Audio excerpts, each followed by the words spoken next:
On me pose souvent la question, quel objectif choisir pour mon nouvel appareil? Et aujourd'hui, je vais te parler d'un objectif qui est bon pour énormément de situations. C'est une optique qui est légère, qui est compacte, qui est très bonne optiquement, qui n'est pas trop cher par rapport à sa qualité, qui est disponible en monture E pour Sony, en monture X pour Fuji. Aujourd'hui, je vais te parler du Sigma 18-50 mm f2.8.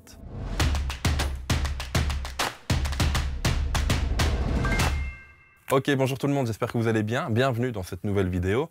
Aujourd'hui, grâce à Sigma France, et je les en remercie, je peux vous tester en exclusivité le Sigma 18-50 mm f2.8 en monture X pour Fujifilm. C'est une optique qui est sortie aujourd'hui en monture X, mais qui est dispo depuis pas mal de temps en monture E chez Sony. Attention seulement, c'est seulement pour les boîtiers APS-C, donc la gamme des A6000 et le ZVE10.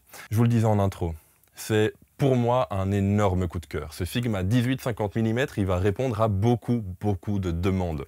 Vous êtes très nombreux à vous demander quel objectif prendre pour mon boîtier, quel objectif choisir pour partir en balade et faire un peu toutes sortes de photos en ne choisissant qu'une seule optique. Eh bien, ce 18-50 peut être la réponse. Ce Sigma 18-50 mm f2.8 DC DN de la gamme C, de la gamme contemporain, c'est son nom complet, je le dirai qu'une seule fois, c'est un objectif disponible dès aujourd'hui en monture X, disponible depuis pas mal de temps en monture E chez Sony. Il est au prix de 499 €, on va dire 500. C'est un équivalent 27-75 mm en plein format. C'est un objectif très compact, très léger, il pèse 290 grammes et clairement pour ce genre de focale, chez Fuji en tout cas, ça fait du bien d'avoir un objectif aussi léger. Il s'étend, il mesure 7 cm quand il est replié et 9 quand il est déplié. Il est évidemment livré qu'un pare-soleil. Au niveau de sa mise au point minimale, c'est du 12 cm lorsque tu es au plus grand angle et 30 cm lorsque tu es zoomé à fond. Il a un diamètre de filtre de 55 mm, ce qui est vachement important pour deux choses. La première, c'est que c'est bien un objectif qui est compact. Avoir une lentille aussi petite devant, ça fait du bien au niveau de la compacité de l'objectif. Deuxièmement, si tu vas acheter des filtres, plus les filtres sont grands, plus ils sont chers. Ici, avec du 55 mm, tu vas avoir des filtres avec un prix assez contenu. Bon, deux points négatifs. Il n'y a pas de stabilisation, il n'y a pas de tropicalisation. Au niveau de la stabilisation, c'est pas trop grave pour la monture X. Quasiment tous les nouveaux boîtiers sont stabilisés depuis le XT4, depuis le XS10. C'est très rare d'avoir un nouveau boîtier j'entends, qui sort et qui n'a pas de stabilisation capteur. Il me semble que c'est pareil chez Sony. N'hésitez pas à me le dire en commentaire si jamais je me trompe. Deuxième point, moi qui m'ennuie un tout petit peu en tant qu'utilisateur Fuji, c'est qu'il n'y a toujours pas de bague de diaphragme. La plupart des objectifs chez Fujifilm ont une bague de diaphragme de façon à pouvoir régler le diaph. Je vous le montre ici sur le 16-55.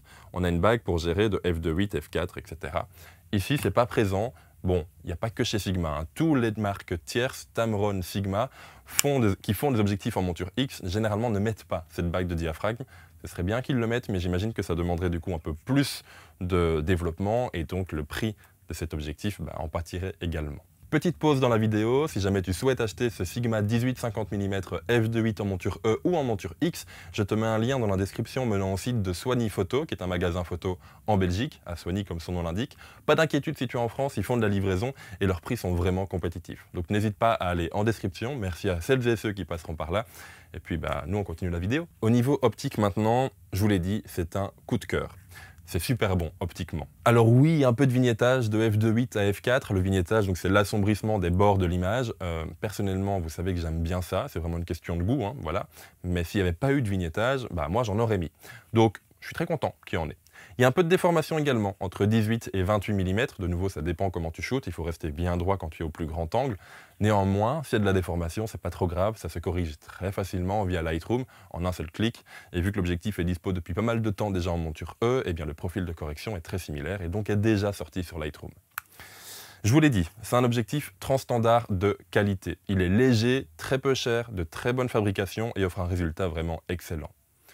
On n'est pas encore au niveau d'un Fujifilm 16-55 mm f2.8, mais on va les comparer juste après au niveau de la prise en main. C'est pas du tout le même gabarit, c'est pas du tout la même optique. Personnellement, je l'ai testé sur 3 générations de capteurs chez Fujifilm. Sur la génération des XS10 et XT4, donc un capteur de 26 millions de pixels. Sur le nouveau capteur du XH2S, le 26 millions de pixels à capteur empilé. Et puis également sur le capteur à haute résolution du XH2 et du XT5 à 40 millions de pixels. Alors très rapidement, plus la résolution va augmenter, plus tu dois mettre une optique de bonne qualité devant ton appareil photo. Et donc en le testant avec un capteur à 40 millions de pixels, si jamais il y a un défaut, ça va se voir très fort. Mais au contraire, si avec le capteur à 40 millions de pixels, l'optique réagit très bien, eh bien elle va réagir encore mieux sur les capteurs à plus basse résolution, les capteurs de 26 millions de pixels. Donc j'ai privilégié les tests avec le capteur à 40 millions de pixels, qui peut le plus, peut le moins. Et une chose est sûre, c'est que j'ai été agréablement surpris par cet objectif, par ce Sigma 18-50 mm. Il se comporte très bien et dans quelques situations, il se comporte même mieux qu'un Fujifilm 16-55 mm. Ce qui m'ennuie, vu que c'est le double du prix. Bon, parlons un petit peu maintenant de cette comparaison entre ces deux optiques. Je ne vais pas les comparer au niveau optique, je vais vous faire peut-être vous défiler quelques photos prises avec le 16-55 et prises avec le 18-50, mais rien qu'au niveau de la prise en main, ce n'est pas du tout le même objectif.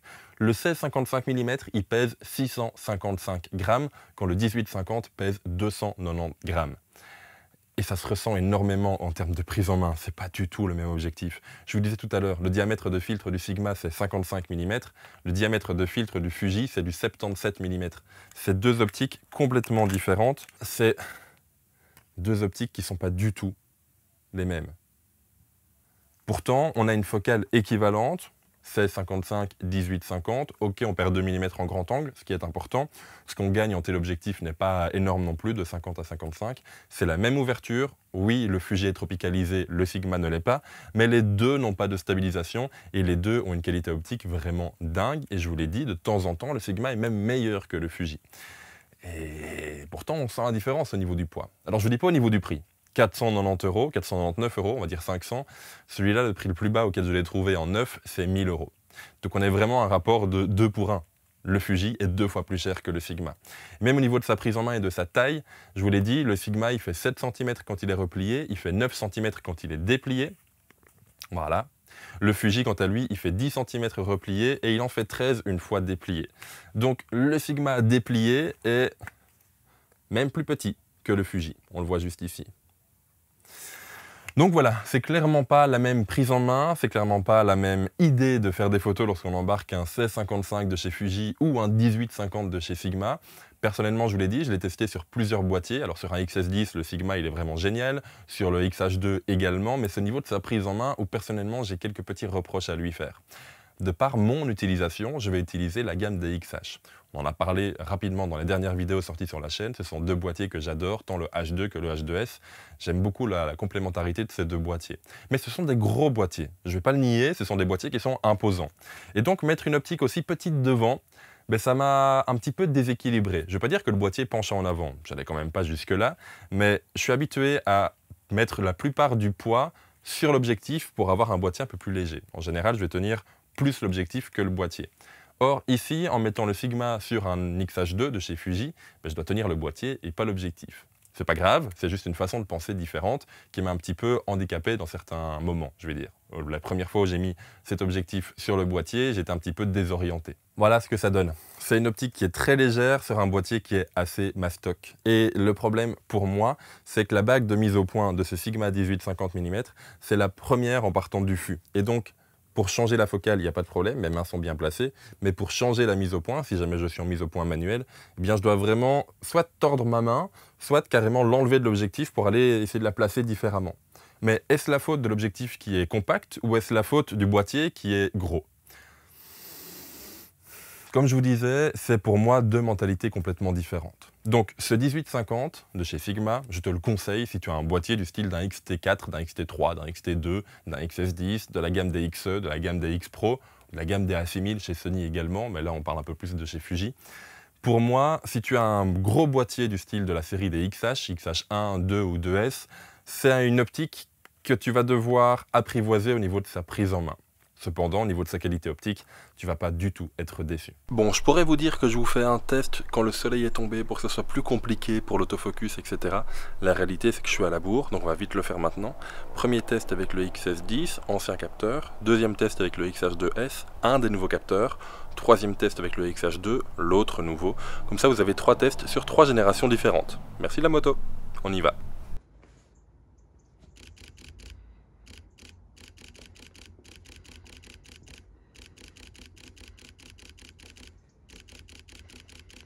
Ok, stop, ça suit.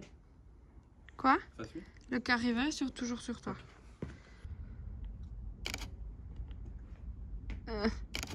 Il fait pas de rafale. Non.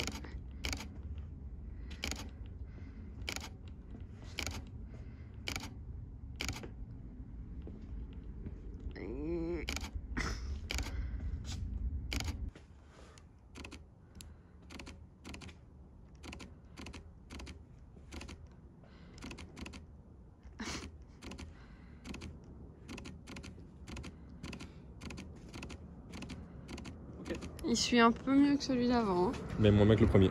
Oui. C'est normal.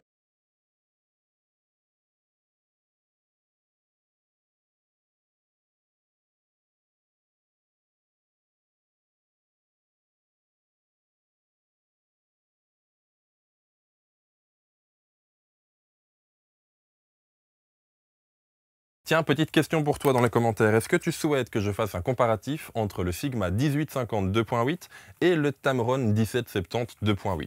J'en ai encore jamais parlé sur la chaîne, je me dis que ce serait peut-être la bonne idée de le faire, de comparer le Sigma et le Tamron sur deux focales qui sont similaires sans être équivalentes, à un prix qui est plus ou moins équivalent, et le tout avec deux objectifs qui ont la même idée, c'est-à-dire remplacer le 1655 de chez Fuji. N'hésite pas à me le dire en commentaire, et puis ça arrivera très bientôt sur la chaîne si jamais vous êtes chaud. Bon, en résumé, ce 1850 de chez Sigma, clairement, c'est un objectif coup de cœur que je vais conseiller à énormément de personnes. Pour moi, si tu n'as pas d'objectif zoom, c'est clairement la porte d'entrée. C'est une optique, c'est un objectif qui est très léger, qui ne prendra pas beaucoup de place dans ton sac à dos. C'est un objectif qui est très discret également, donc je pense de nouveau à la gamme des XE chez Fuji, à la gamme des X Pro, des personnes qui veulent avoir un setup assez petit, assez compact, mais qui veulent quand même avoir un zoom, donc qui ne veulent pas avoir plusieurs objectifs fixes, mais qui préfèrent avoir un zoom. Ce Sigma 1850 peut être la réponse que vous vous posiez, aux questions que vous vous posiez, à la recherche que vous vous posiez également. C'est très malin de Sigma d'avoir mis cet objectif sur la monture X, car clairement il manquait un objectif zoom compact chez Fuji. On a ici le 1655, je sais qu'il y a le 1680, mais c'est seulement du f4 comparé au f2.8 du Sigma. Je sais qu'il y a le 1855 f2.8 f4 chez Fujifilm, mais comme je vous l'ai dit, c'est pas une ouverture fixe. Ce 1850, il va répondre à beaucoup de demandes, et heureusement, c'est un objectif qui est vraiment excellent. Donc je vous le conseille à 200%. Comme à chaque fois, je vous mets tous les liens en description. Merci à celles et ceux qui passeront par là. En résumé, ce Sigma 1850 mm f2.8, c'est une optique avec une superbe qualité de construction, mais également une superbe qualité optique, le tout dans un prix assez contenu. Ça reste beaucoup d'argent, surtout en ces temps-ci, mais par rapport aux qualités de cet objectif, le prix n'est vraiment pas abusé.